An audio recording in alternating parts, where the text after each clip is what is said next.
Hey, everybody, this is head football coach Eddie George for Tennessee State Tigers and Titan Great, and this is the NFL Report. Prescott, back again. He steps up, he pumps, he fires, it is caught, but he's tackled. Tackled to C.D. Lamb at the 2-yard line, and the game is over and the Eagles win.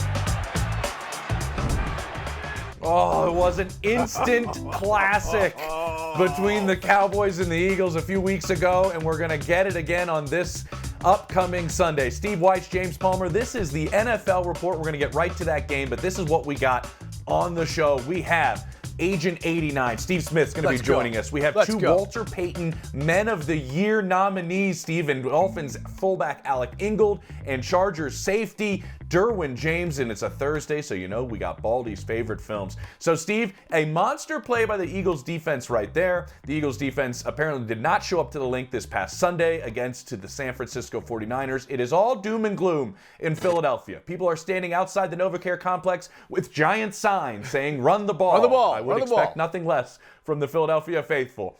Is the sky falling in Philadelphia realistically, or is everyone overreacting to the performance they had Sunday against San Francisco? I mean, come on, man. I mean, I don't get it. Like all of a sudden the Eagles suck. Get out of here with that. I mean, we were talking. Let's rewind, all of us media types, everybody, to a month ago, talking about this brutal 6-game stretch that the Philadelphia Eagles had on their schedule. Oh boy, if they can get through this, they're going to be okay. I don't know if they're going to get through this. Yep. They're 3-1 thus far, right? Those 3 games came in a condensed schedule before they played the 49ers, who were coming off of a longer break, and the 49ers put it on them, right? They took a loss. They're getting ready to go face the Cowboys in Dallas. This is the game, though. This is what's important. If the Eagles lose this game and they don't look good, okay, then it's going to be like, all right, now they've got to maybe reassess some things. But if they win this game, hey, man, the earth is back on its axis in Philadelphia, and people can stop tripping, because this is still going to be a football team. A good football team, a playoff football team. Maybe they don't get home field, but they still can win with the style of football they play. And JP, I want to say this, too, because, you know, I got to mention our colleague David Carr brought up the issue of, hey, man, Jalen Hurts doesn't look right. Maybe they should put in Marcus Mariota for a couple games and let Marcus play until Jalen gets healthy. Whew. No. When a quarterback might be nicked up, you put him back in there if he's your best player. Look in that game. When Jalen Hurts had to go to concussion protocol, Marcus Mariota came in for about 3 plays, and they got Jalen back out there for a reason. Jalen is a much better player. If Nick Sirianni were to put Marcus Mariota out there and they lose that ball game, then it will be his butt in a sling more than anything when it comes to the venom of Eagles fans. So let Jalen play, even if he's not 100%. And this game Sunday is going to be fantastic, because you know the Eagles are going to be geared back up to face a Cowboys team that you know almost had a foot on their necks in early November. Yeah, it was a great game in early November. And listen, I was at training camp. I watched a number of practices. Let me just say, watching Marcus out there and Jalen out there. Keep it real. Jalen Hurts at 40% is better than Marcus Mariota running this offense. What usually happens, Steve, when a quarterback is nicked up in a sense, a quarterback that is as mobile as Jalen Hurts is, you find ways to maybe protect them in a sense, or limit some of the things that you know they do that puts them in harm's way. But you don't take them off the field. Not when they're a legitimate MVP candidate at the top of the conversation. And I'm glad you said it in terms of the gauntlet that they've gone through. Because if you look at it, after the Cowboys, they go to Seattle. Then they have Giants, Cardinals, Giants to finish the season. Let's not overreact on what's happened during this stretch with the Philadelphia Eagles. There's 2 things that stand out to me. One, they didn't have Dallas Goedert for a big stretch of this, and that was a huge thing that was missing during their game against the 49ers. Maybe that's the game it was exposed the most, but this is one of. A lot of people around the league, Steve, tell me it's top 5, maybe top 3 tight ends in all of football, a complete tight end that helps this team in the run game. As everybody's talking about, the run game was not effective against San Francisco. He is a tremendous run blocker. Yes, they also he didn't is. have Cam Jurgens, their guard, for a good stretch of that, which hurt their run game as well. And Jalen being nicked up a little bit hurt the run game as well. Now, teams were sitting there in that too high safety situation that who busts that open, Steve, to help the two guys on the outside? It's Dallas Goedert running up the middle of the field in that intermediate passing game, which no slight to Albert Okwuegbunam or Jack Stahl or whoever's playing tight end for them. The trust factor is not really there with Jalen Hurts and those guys as it is with Jalen Hurts and Dallas Goedert. This changes their offense. I don't think we make a big enough deal about how talented Dallas Goedert is. The other part is this defensive front has been playing a boatload of snaps. What we raved about Super Bowl week and the playoff run last year was they rotate so many guys on their defensive line. That rotation has not happened. Josh Sweat's already played more snaps than he did all of last season. Hassan Reddick has played a boatload of snaps. The youngsters in the middle are not used to playing this many snaps in Jalen Carter and Jordan Davis. They're used to playing a handful of snaps. I think they're a little exhausted up front, which the way I mentioned the end of the season, Steve, with the Giants, the Cardinals, the Giants, they may have a chance to rest some guys a little bit more, limit some snaps. There is no need to panic in Philadelphia. All right, JP. There might be reason to panic in Kansas City, though. The Chiefs faced the Bills this week, and their quarterback, Patrick Mahomes, had something to say about this very important AFC matchup. For us, it's about kind of keeping it within the locker room. I mean, we're still sitting there on top of the AFC West, and I think we have a lot of the stuff out in front of us. We just have to go out there and capitalize on it. And I think if we can start this week with a great week of practice and try to beat a really good football team, Buffalo Bills, it's kind of like next week we'll be talking about how great we are. So it's kind of this how the NFL works. Right there, JP. He's right. If they win, we're great. If we lose, But here's the thing. If they lose, okay, the rest of their schedule is candy. The Kansas City Chiefs, as he said, are going to win the AFC West, but you don't hear the Chiefs talking about winning the AFC West. You hear them talking about playoff seeding for the AFC, so that's a little different twist in the narrative. But I want to get it to you, James, on this game, and especially for Buffalo.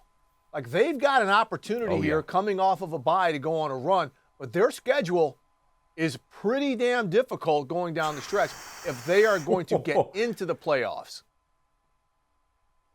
It is tough, Steve, and I look at it from two sides. The one side is, even if Buffalo is eliminated, and they really pretty much have to win out from here on out, and they're well aware of that. They're calling this a playoff game in Buffalo, from Sean McDermott to Josh Allen, all of them. But if they don't even get in, we know how good of a football team this is. They've kind of hurt themselves early on, obviously, with their up and down play and their turnover issues, but they play Miami. They play Dallas. They can hurt some of these teams down the stretch in terms of where these postseason teams want to be positioned, Steve. And I think that's kind of fascinating. Are you saying to the where Bills Josh Allen could be playing spoiler? Come on now. We don't want the Bills. Do you think they went into the season and say, let's play spoiler? Right now, they are 6-6. Right? If they lose this game, they're at 6-7. No, that's not what they wanted. No, but then they've got Dallas. They've got Dallas, the Chargers, the Patriots, and like you said, that Week 18 game against Miami. Let's eliminate the spoiler thing, though. If they win, okay, 7-6, again, Dallas, Chargers, New England, Miami. What do they have to do? Do you think they have to win out to get this, or can they take maybe one loss and beat the Dolphins just to maybe set them up in some tie-break scenarios? Yeah, they could maybe lose one. They're going to need some help from some other teams that maybe slide off, and there's some chances with some of the quarterback situations around the AFC that maybe some of those teams do fall off.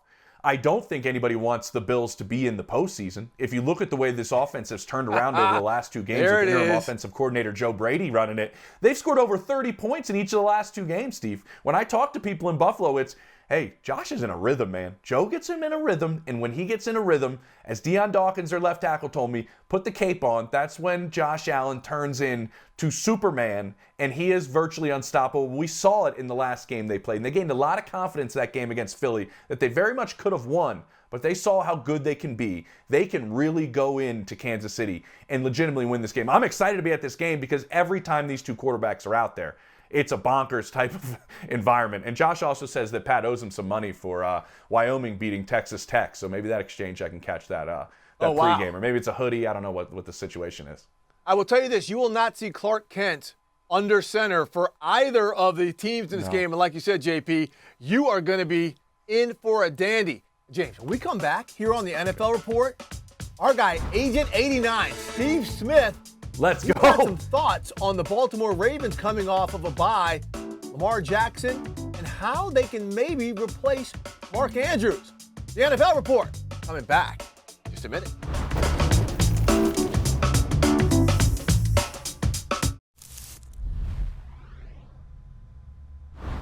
We are back at the NFL Report. James Palmer. We are joined by our dude, Steve Smith, the former Panthers and Ravens wide receiver. Works for NFL Network now, Pro Football Hall of Fame semifinalist. 89, how goes it, bro? First of all, it's not going well. Put my title bar back up. Put the title bar back up. What happened? What's your guy? Look, who? Oh. Wow. Oh, Steve. For those of you on the podcast, tell them what it says, Steve. Who can't see it? It said, so first of all, it has Steve my hat. Smith It has all of my stuff. Steve Smith Sr. 89. That's on all my social media. And then you put Steve Smith Jr. Oh, my goodness gracious. Hey, are you good? Are you going to stay with us, Steve?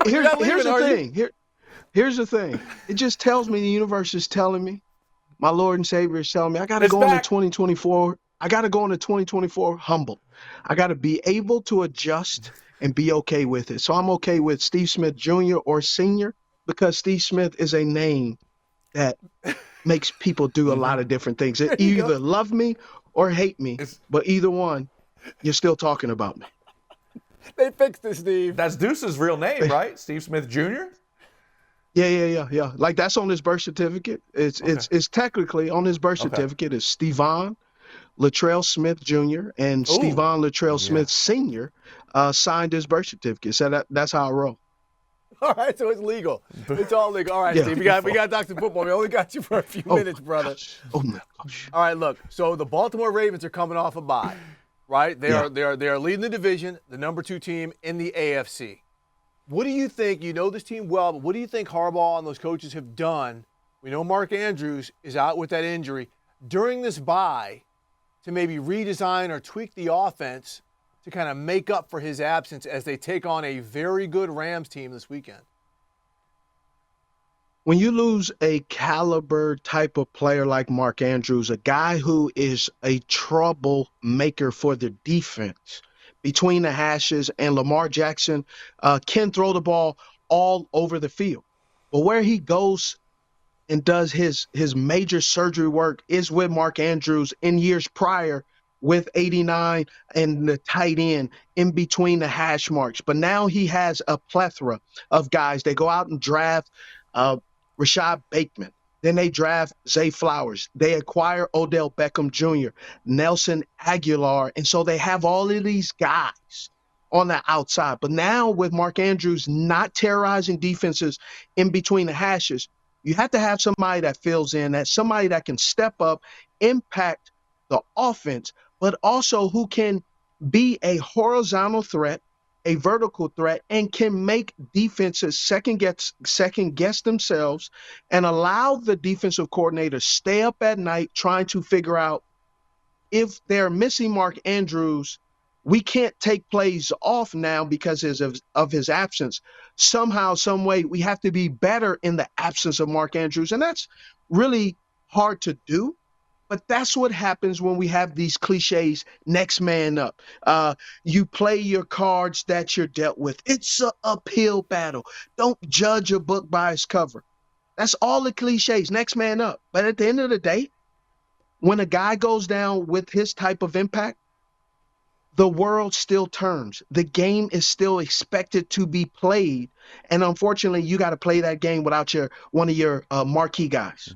Yeah, see, I'm interested with the Ravens if Isaiah Likely, if they've done something with him. Todd Monken's very good with tight ends, if they can utilize him in some way like a Mark Andrews. But, Steve, let's also address what's going on, especially in the AFC, and that's quarterbacks being down and injured. And I want you to kind of take these two different scenarios because I don't want to put a blanket statement on backup quarterbacks because some players have practiced with backups or played with their backups, like in Indianapolis. Gardner Minshew's been there for a while. right? We saw even in Cincinnati, those guys have practiced with Jake Browning all season. But Justin Jefferson's coming in off the shelf, and he's got to play with Josh Dobbs. Like, how hard is it? Who came off the street. Who came off the street, right? So what's the difference, just especially with your experience and trying to get, chemistry or trying to get something going in those scenarios? Well, when, Steve, when you're talking about practicing with a guy, you can be in practice and practice with a guy, and that guy actually never throws you a football pass because he may be in a huddle. He may throw you warming up, or he may throw you a pass while you're there. But he's not actually running the reps with the ones and situational football. And so Gardner Minshew was running with the ones in training camp, and that's a different situation. But I'm pretty sure Jake Browning was not running with the ones until you had Joe Burrow with his calf injury. But to see what Jake Browning has been able to do and how he's done it and the way he has done it the other day, no one saw that coming. Because the first game, he didn't look great. But now he's running on all cylinders, and it's pretty cool to just watch. Zach Taylor's done a phenomenal job of implementing the run. And let's be honest, they actually are running the ball a little bit more efficiently and giving Joe Mixon an opportunity when Joe Burrow was back there that they weren't giving him. And I just hope, no matter what the situation is, that they can run the football, play action. You see the RPO game going right now. But an RPO game doesn't matter if you only do the P and the O and not implement the R, right? And so let's if things can continue to keep going the way they are, this could be a surprise situation that no one saw coming. And Browning didn't see it, but he's a journeyman and a fellow Pac-12 guy. So seeing his opportunity to take a full advantage of it and watching his smile and just seeing he's just as shocked as everyone else, not shocked in, hey, I've done this, but shocked in the way that how well he's doing it and the way he did it so quickly, really on a big stage was really great to watch. Good stuff. It's awesome. Steve, can we have you on like every single week? Is that doable? There's like 9 more topics I wanted to get to, but we don't have time. Well, let's talk about that Hail Mary, because I'm pretty excited. I'm pretty excited to talk about that. What did you have for me, Palmer? This may not make the show, but this is going to make the podcast. So I'm going to keep this going right here, okay? Because we can go long for podcast form. What is your take on the Hail Mary? I texted you last night. I said, I want to talk about this. What goes into the preparation during the week? What goes into the proper execution of the play? And is it like international waters down there? There's no rules. It's pure chaos. You're expecting to get PI and it not be called. So Hail Mary's practice all the time. There's a number of plays that offenses run all the time. Situational football. And obviously, if you have a good coach, you're always working on situational football. But Hail Marys are always run after a certain practice just so you can get it. Now, how they do it is, hey, the offensive live is live, defense is not, and defense is live, offense is not. Because you want to just get the practice in. It's important. Now, the Hail Mary, I'm not going to say guys cheat. If you're not cheating, you're not trying. But let's be honest. A little chicken wing here and there don't hurt anybody, right? So it's basketball on steroids, and I'm not a very good basketball player. Don't claim to be. I thought I was a good basketball player until an accident happened, which is I realized after I tried out for a basketball team, the accident was I ain't very good, right? So that's what it happened. But boxing out, holding, tugging of the jersey. A couple of years ago, because I'm in Pittsburgh right now, and I'm going back in my mind my AFC North days, the black and blue division. I had a walk-off pass. Joe Flacco threw me a pass against Cincinnati Bengals up the middle of the field, and I was going against we were fighting for position of the free safety. Can't remember his name exactly. And he pushed me, and I pushed him, except I guess my push was substantially harder according to the referees. And that they said that allowed me to catch the football, and I scored, and they said it was pass interference. What? Now, I would say I probably, now as an analyst, I look back, did I push off? The lie is, of course not. The truth, absolutely. But it just happened, and it's all about getting in better position, and it's just natural. You kind of put those you put your arms out, your landing gear, and you try to box out, and you're just trying to time it out before the other guy does. And unfortunately, I got caught red-handed. But on a recorded line, I would say not to my recollection. On a collect call recorded line. Hey, JP. Hey, Steve, we got to go, bro, but we appreciate you, man. Love you, JP. Hey, get us out of here. I love rocking with y'all, man. Come I love on, rocking dog. with y'all. We got to be back, bro. Oh, man. Not to my recollection. Appreciate you, Steve. You have a collect call from the Los Angeles County Correctional Office. Stevan Smith calling. We'll accept. All right, we'll be back in just a minute Steve here Smith on Jr. the NFL Report. Alec Ingold joins the program.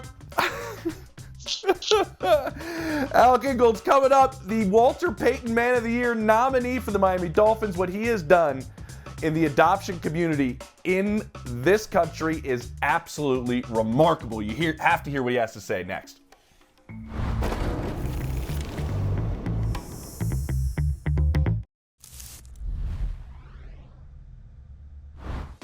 Welcome back to the NFL Report. Considered the league's most prestigious honor, the Walter Payton NFL Man of the Year Award, presented by Nationwide, recognizes NFL players who have exhibited excellence on the field and whose passion to impact lives extends beyond the game. The Walter Payton Man of the Year will be announced at NFL Honors Thursday, February 8th on CBS. To learn all about this year's nominees, visit NFL.com/Man of the Year. All right, JP, and now we are joined by the Miami Dolphins nominee for the Walter Payton Man of the Year, fullback Alec Ingold. Alec, congratulations on this, man, because not only is this a prestigious honor, right? You're one of 32, but you are with the club. And I can honestly say this, that might be the most civically and community active in the NFL. And for you to get this over your other teammates really says a lot. Yeah, we got a lot of guys, man. You think about Bradley Chubb, everything he's done. Teron Armstead is another big guy. You had Jalen Phillips last year be the Man of the Year. And even the past winners, right? Dan Marino, Jason Taylor. A lot of good work happens down here in South Florida. So really just honored to be a small little piece of this. It's fun to be a part of this team.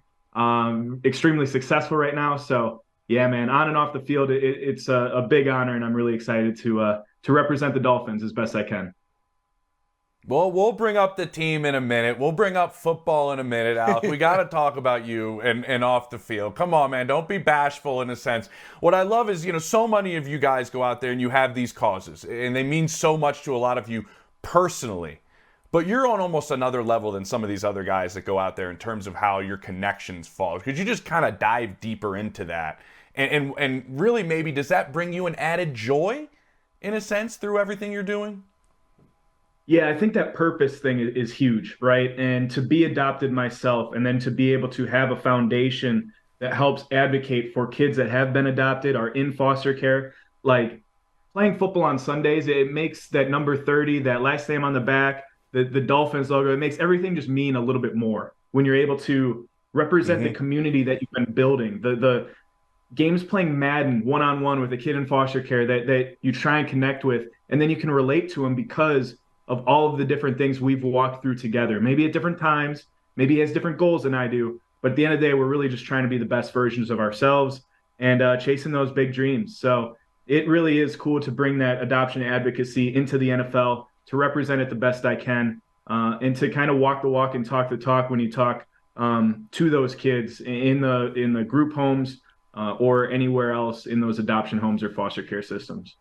Alec, this is so great because I spoke to people who've been adopted, like Kyle Van Noy. He was someone who was adopted when he was younger as well. But, you do the hands-on work in the Miami community, but you're the national spokesperson for Adopt U.S. Kids. I mean, this is much grander than just kind of the local range. How did you get into that role, and what do you do? Because you were honored by the U.S. government, Department of Health and Human Services, for all of your activity.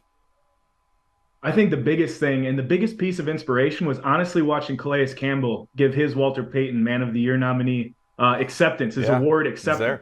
I was at the NFL Honors Show with Josh Jacobs. He was up for Rookie of the Year at that time. Kyler Murray had won that one. But I just remember being so inspired by Calais and just understanding the impact that one person could have. Immediately after that, I was like, you know what? I've already kind of done a couple of these give backs, maybe a holiday drive, maybe a shoe drive.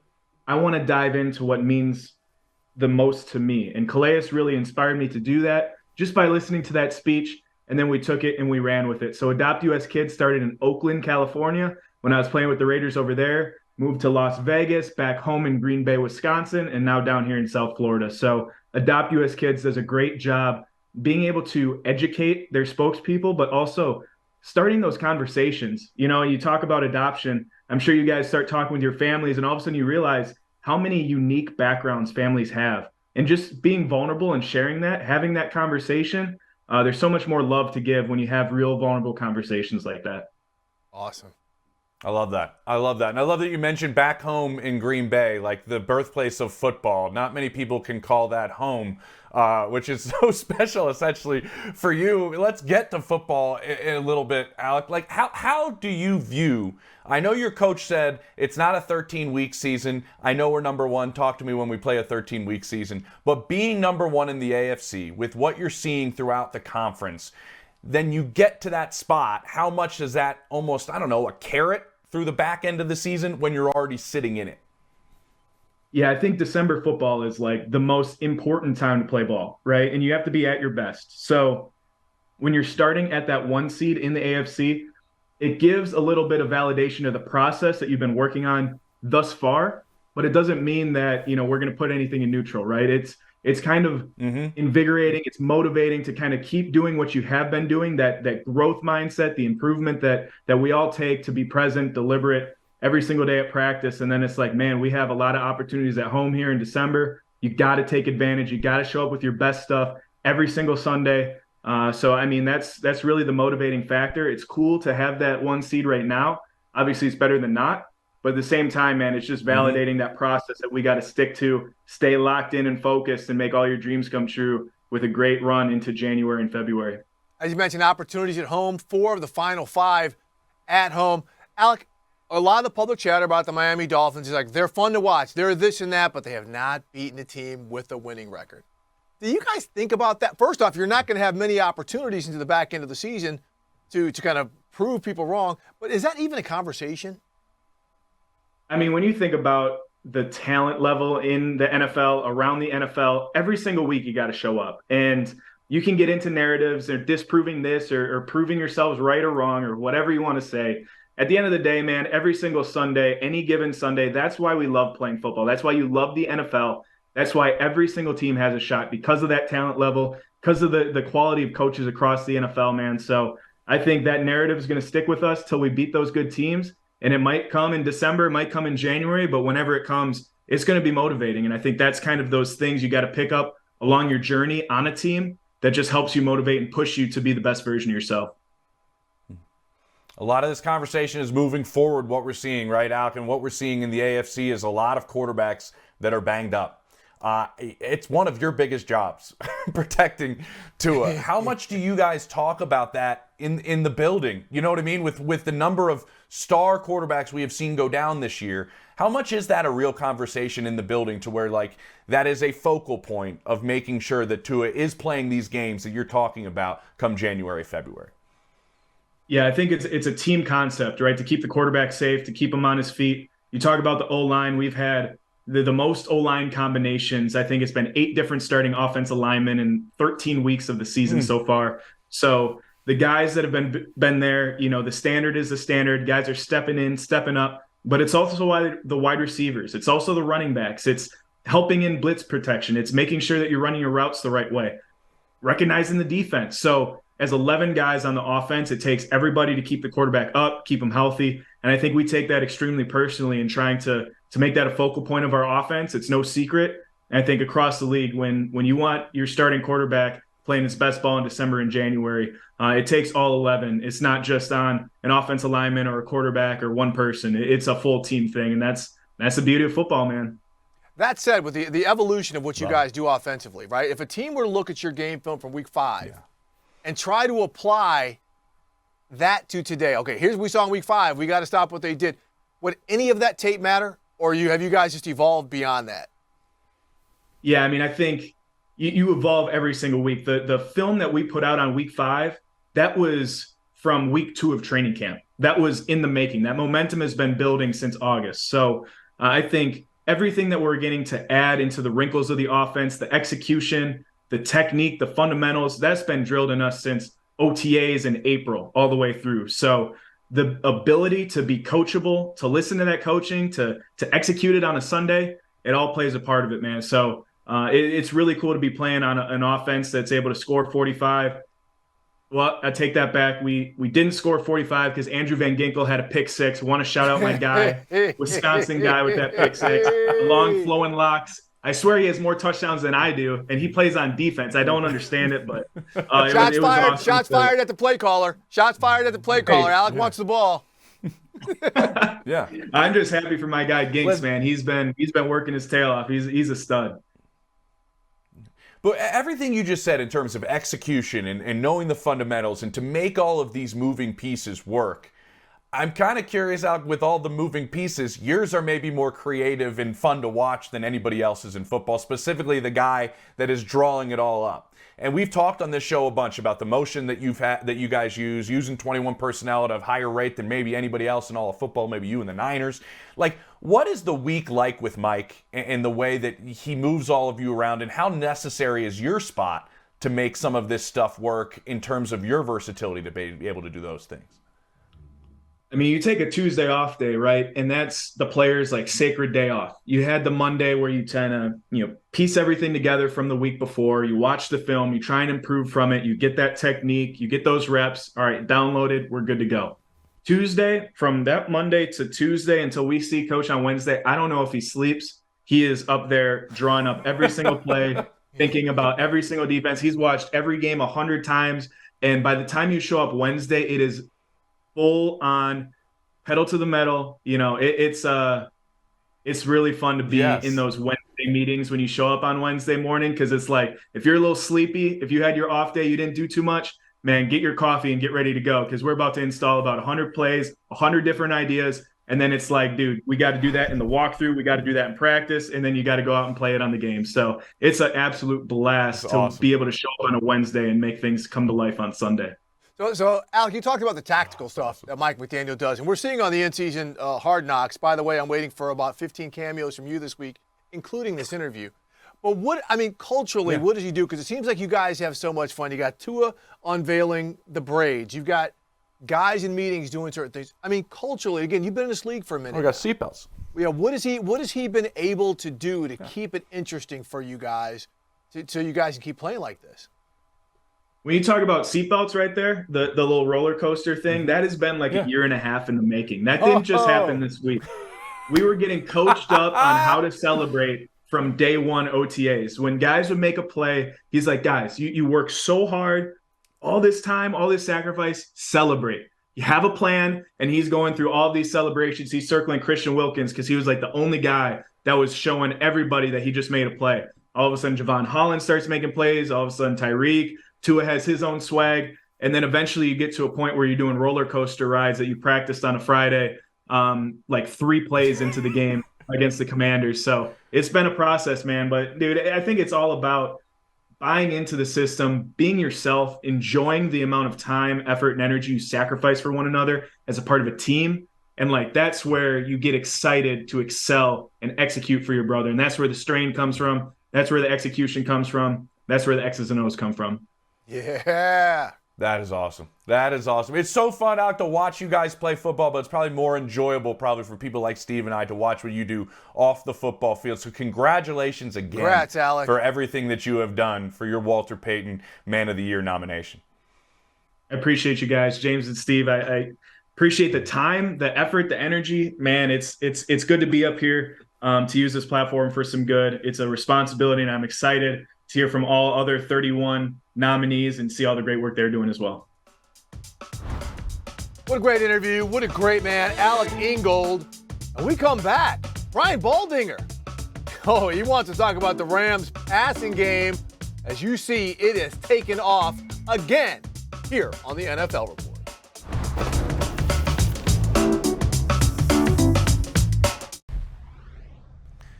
Welcome back into the NFL Report. It's my favorite segment each and every Thursday. I got my popcorn. It's Baldy's favorite films, Baldy breakdowns. It's kind of a similar thing. That I can't use the same name, Baldy. That one's just exploded on the social media world. So this is our version, Baldy's favorite films. Okay. And I want to start with the surging Los Angeles Rams and what they've done in their passing game with Matthew Stafford. I mean, they don't drop the football.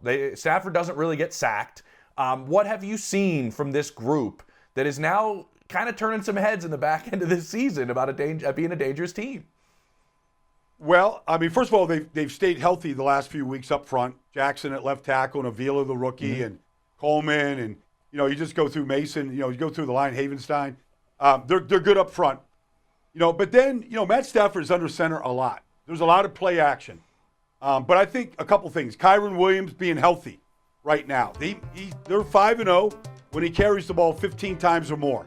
He gave them 88 yards rushing last week against a good front in Cleveland. Like, he makes a difference. But these timing routes from Stafford to Kupp to Nakua to Demarcus Robinson to Tutu Atwell to Higbee, like, they're all a part of this passing game right now. And I'm not going to say it looks like it did 2 years ago when they won a Super Bowl, because nobody looks like Cooper Kupp that year. But the timing does, though.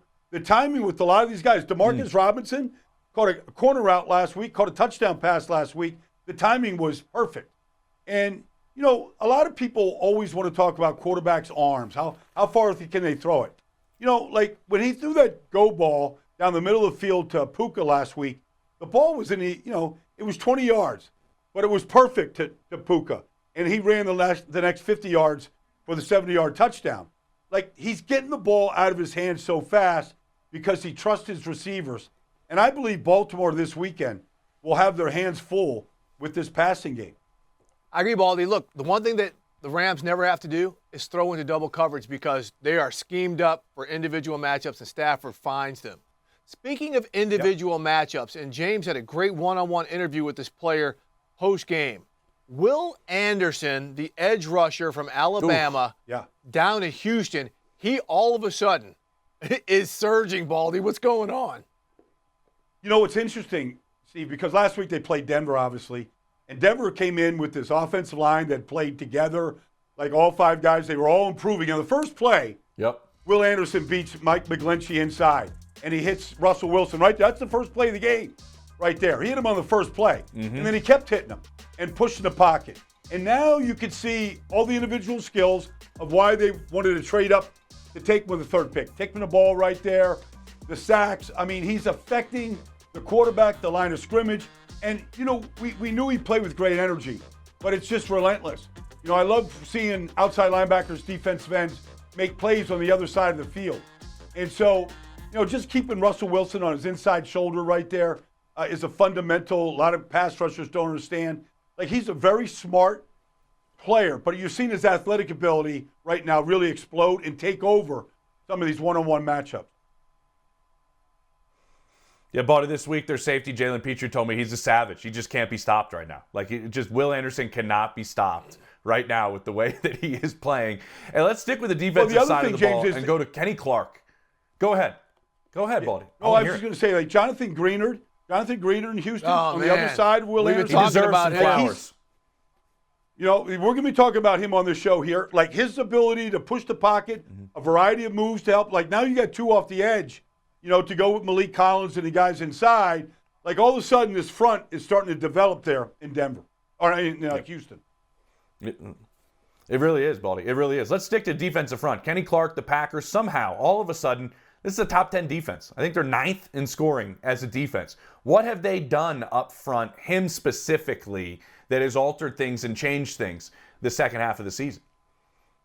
Well, he's always been a good player. He's been paid to be a good player. But I think kind of under the radar type good, because his ability just to penetrate and to get pressure, like in that Thanksgiving Day game against Detroit, he was getting Jared Goff off the spot where he wants to set up shop by himself, and then Rashawn Gary and Preston Smith and the other guys, kind of fed off him.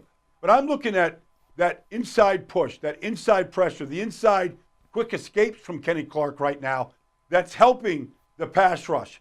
And suddenly, Green Bay's defense with Joe Barry calling the signals, it looks together. It looks like the front is taking over these games. They've had the injuries on the back end, but Jonathan Owens has stepped up. All these, Valentine has stepped up. I think it starts, though, up front and specifically with the play of Kenny Clark and his ability just to get instant pressure on the quarterback in the middle. Baldy, he was arguably the best player on the field when they played the Chiefs last week. I mean, he lived in resetting the line of scrimmage. Well, let's talk about another team, the San Francisco 49ers, where we often know they function their best when their pass rush and secondary marry. We know about the pass rush, and they are starting to get home more, but that's in part because of the way the secondary is playing, right, Baldy? Well, it's interesting, Steve. I talked to Nick Bosa a couple weeks ago, and, the pass rush, they got Chase Young, and the pass rush was really coming on. And Nick just looked at me and said, hey, it helps if the quarterback's got to hold the ball. And last week we saw Jalen Hurts hold it a lot because they mixed up their coverages, Steve. They played a lot more man coverage than we're used to seeing from San Francisco. So they mixed that up, and they really plastered the receivers. I think it caught the Eagles off guard a little bit. And really, there was a times when Jalen just did not have places to go. And then they came back to their zones and took away, Devontae Smith. And, you could count Philadelphia's right there. Probably got to 6 of them before they got him down to the ground. But they really changed up the coverages. And even the loss of one of our favorite players, Steve, Talanoa Hufanga. Jair Brown has played really well in the back end. He fits in with Tayshaun Gibson, what they're doing. And then the addition of Damador Lenore at the slot position. How about that? The slot receiver position opposite Ambry Thomas, and opposite Charvarius Ward. That's really kind of locked down the secondary. It's really been what's made this secondary special and why I think they're ranked number 2 in defense in the league right now. Baldy, I love when you come on every Thursday because you pick these things that I think the rest of the league is not paying enough attention to, and you put a spotlight on it. Some of these position groups that aren't getting a lot of attention, because if you want to talk the Niners defense, you're always going to talk what? Nick Bosa and company up front. But I appreciate what you're bringing, man. Every Thursday, Baldy, it's always something different that's making me a better football fan and a better reporter of this league. So appreciate it, Baldy. Good to see you. Well, I'm going to bring it next Thursday as well, Steve. I don't know, 9 other shows we have. Oh, you will. We know you will, Baldy. I'll see you all next week, man. All right, Baldy. Thanks, bro. Thanks, Steve. You got it, guys. Yep. Coming up on the NFL Report, Derwin James, the Chargers' Walter Payton Man of the Year nominee. He's versatile on the field. He might be more versatile off the field with every hand he has his charity in. It's simply remarkable. Derwin joins us next.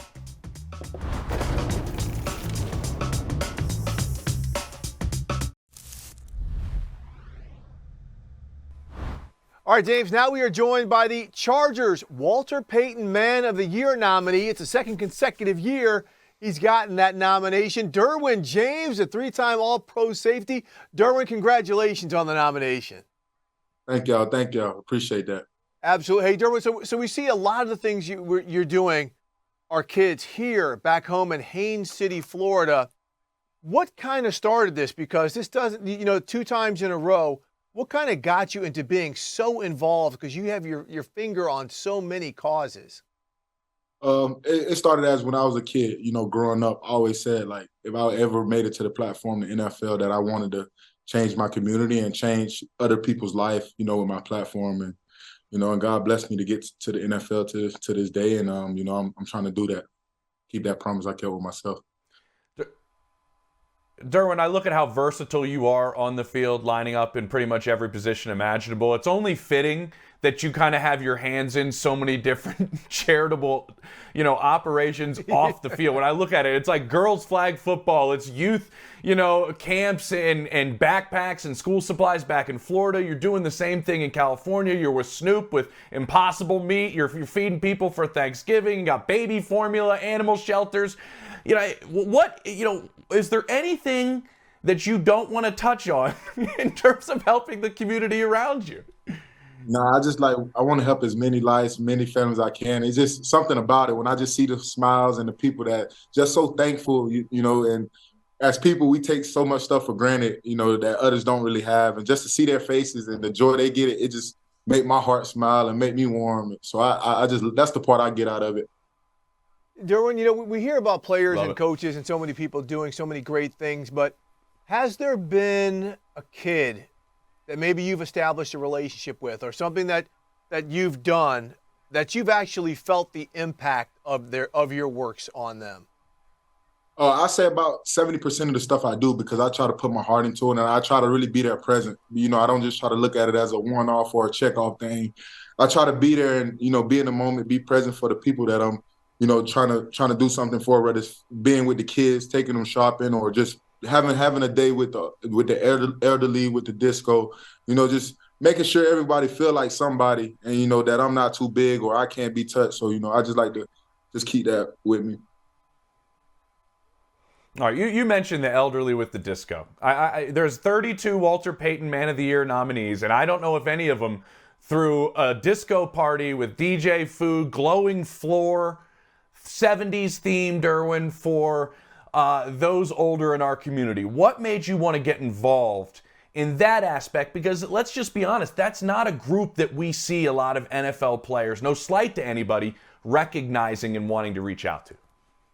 Because I feel like our grandparents are just, especially my grandparents, they're like the founders of the family. They're like the backbone to the family, and everybody depends on them. And and I just feel like they're people too. And a lot of people forget about them. We always think about the youth and camps and stuff, but I feel like they're people too. And they might not be as young as they was once before, but I feel like they're the backbone to a lot of people's families. And just for them to come out and feel like they're somebody for a whole day, why not? It feels good. They had a lot of fun with it.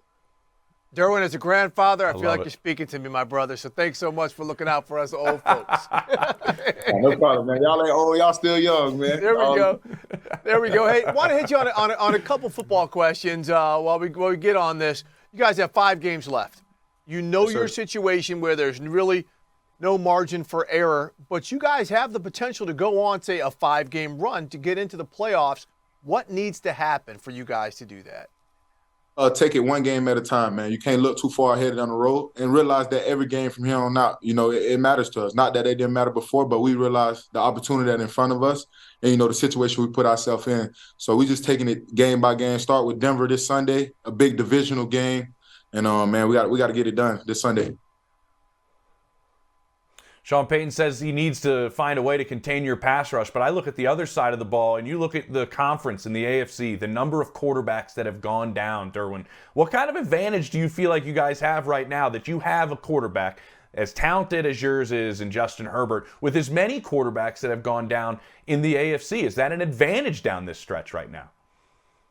First of all, I want to say prayers to any of the quarterbacks that's injured out there. I never like to see no one hurt in this game, especially. But, just making having a quarterback like Justin, in our corner who's healthy. And, like you say, it starts there. And when you have a guy like that can make all the throws and give you a chance in the end to win the game, we don't have no doubt that he's able to get the job done for us. We go out there and do our part on defense and get him the ball.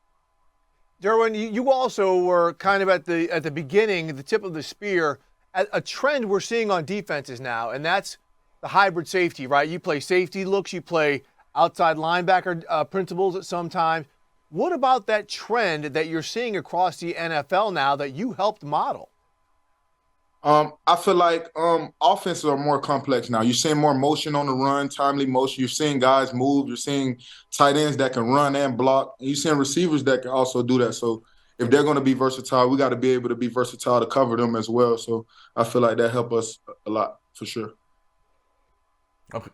Okay, then I'm going to end it with this because, Derwin, you and I have talked on the phone a bunch preparing for games. We love talking ball. I know you love talking ball. So kind of get a crystal ball out there and think about the future of the NFL a little bit with what you just said. How do you think some of these positions in the middle of the field on defense are going to change? We're already seeing the size and the build of linebackers kind of change, right? We're kind of seeing people like you moving all over the field. What do you think is going to continue to happen? As you mentioned, these offenses keep putting people in different spots so you can defend them. I feel like the game overall is going to keep evolving. I feel like you say, guys, you're going to see bigger guys that can move, and you're going to see guys that can, like I say, cover guys that can blitz, that can do everything. Just like the game of basketball, you're seeing guys that are bigger now that can shoot from anywhere. Yeah. It's just sports is evolving, and I feel like it's definitely offense evolving and guys on defense evolving too. I love that. Great I love stuff, that. It's going to make Derwin. the game more fun and players like you even more valuable, Derwin, but you're more valuable off the field. Two-time Walter Payton Man of the Year nominee for the Los Angeles Chargers. Congratulations again. I look at the list of everything that you do. I don't know how you still study football and play at the level you play with everything you're doing off the field, man. Yeah, thank y'all, man. Appreciate you, Derwin. I think Derwin, Steve, has more than 24 hours in a day. But if you have only 24 hours in a day, please use one of those on Mondays and Thursdays at 7:15 Eastern on the NFL channel or any of the NFL channel opportunities on all the fast channels that are out there. That's Tubi, Roku, Pluto, all of those, Steve. We're also a podcast. We're versatile, just like Derwin James is. Steve, what are you looking forward to most, real quick, 2 words, about this weekend? Lamar Jackson. I love it.